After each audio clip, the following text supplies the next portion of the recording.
Hi friends, నిన్న నాటుకోడి పుంజు కొనుక్కొచ్చాను చెప్పాను కదా. దాన్ని ఈరోజు ఎలా కోయాలో ఒకసారి చూపిస్తాను. ముందుగా చిన్న కూరగిన్నెలోకి ఒక 2-3 ఉప్పు గల్లులు వేసుకోవాలి. దీంట్లో మనం కోడి నెక్ కట్ చేశాక వచ్చే బ్లడ్ని పట్టుకుంటాము. ఇది కూరలో లాస్ట్లో వేసుకుంటాము.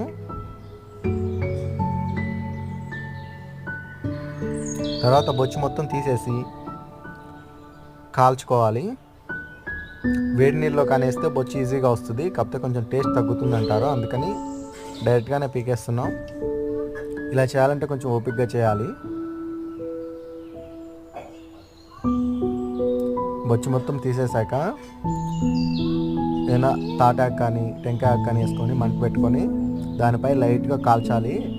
ఆ బొచ్చు ఏదైతే కొంచెం రాకుండా ఉంటుందో అది మొత్తం కాలాక దాన్ని చేత్తో తీసేయవచ్చు. ఇంకా ఉంది, నెక్స్ట్ పార్ట్ కూడా చూడండి.